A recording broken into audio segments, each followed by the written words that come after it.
Cell ہو رہی ہے، don't cell رمضان. ہم کہتے ہیں وی ول سیل رمضان. جو کر سکتے ہو کر دکھا. اشتہارات کی بنیاد پہ چینل چلتے ہیں، ایسے چینل بھی چلتے ہیں. حقائق کو سمجھنے کی کوشش کیجیے. ایک تو ہر چیز رمضان نشریات ہو گئی ہے. ارے رمضان نشریات 10 بجے تک کیسے ہوگی؟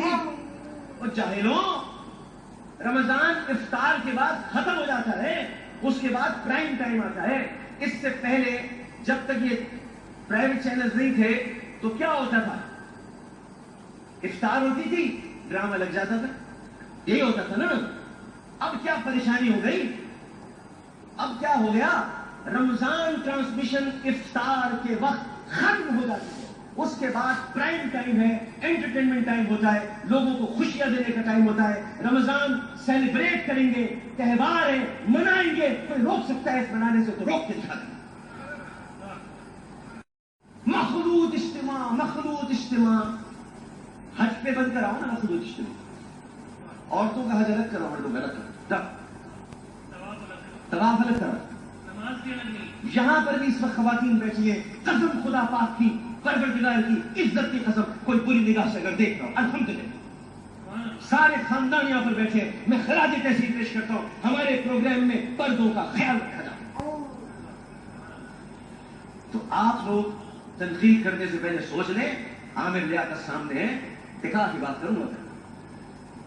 تو یہ رمضان ٹرانسمیشن کا آغاز پاکستان میں نے کیا ہے، یہ چلتی رہیں گی. ہم خوشیاں بانٹتے رہیں گے اور ہمیں خوشیاں بانٹنے سے کوئی نہیں روک سکتا. حضور آگے بڑھے تو کچھ لوگوں کو دیکھا کہ ان کی زبانیں لوہے کی کینچیوں سے کاٹی جا رہی ہیں اور ان کے جبڑے بھی کاٹے جا رہے ہیں، پھر صحیح ہو جاتے ہیں، پھر کاٹے جاتے ہیں. جبریل امین سے حضور نے پوچھا یہ کون لوگ ہیں؟ تو عرض گزار ہوئے ہاؤلائی خطباء الفتنہ، یہ آپ کی امت کے فتنہ پرور خطیب ہے، جن کی زبان سے نکلتے ہوئے انگارے قوم میں آگ لگا دیتے تھے اور لوگوں میں تفریق، تشدد اور افتراق کے بیج بوتے تھے. یہ منبر اور محراب کی ذمہ داری انتہائی حساس ذمہ داری ہے. یہ خلق خدا کی اصلاح اور امت محمدیہ کو جوڑنے کا ذریعہ ہے. اس سے لوگوں کو بدی سے نکال کر کے نیکی کا راستہ دکھایا جاتا ہے.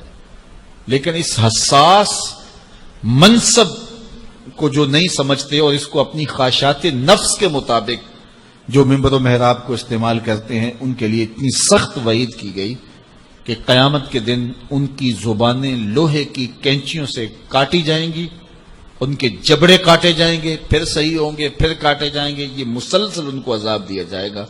تو حضور نے پوچھا کہ کون ہیں؟ تو کہا یہ آپ کی امت کے فتنہ پرور خطیب ہیں. اللہ اکبر. لوگوں کا اشہد بھی وہ دھوم نہیں بچاتا جو بلال کا اسہد دھوم مچاتا ہے. اس لیے ہمیں زیادہ توجہ اپنے کردار کی طرف دینی چاہیے. اقبال نے کہا تھا وائز قوم کی وہ پختہ خیالی نہ رہی، برق طبعی نہ رہی، شعلہ مکالی نہ رہی، رہ گئی رسم آذاں روح بلالی نہ رہی، فلسفہ رہ گیا تلقین غزالی نہ رہی، مسجد مرثیہ خواہیں کہ نمازی نہ رہے، یعنی صاحب اوصاف وہ حجازی نہ رہے. تو آج ہماری گفتگو تو زیادہ ہے، جتنے چینل چل رہے ہیں، یہ ماہر سے عام آئے گا تو کیسے کیسے نکلیں گے دین سکھانے والے. اب تو سارا سال جو لوگوں کو ڈانس سکھاتے ہیں، رمضان میں وہ دین سکھانے آ جاتے ہیں. اور کیسے کیسے روپ اور کیسے کیسے چہرے جو ہیں وہ میڈیا کے اوپر بیٹھے ہیں، وہ سارے دین سکھا رہے ہوتے ہیں، لیکن کوئی ایک بھی نہیں سیکھ پاتا.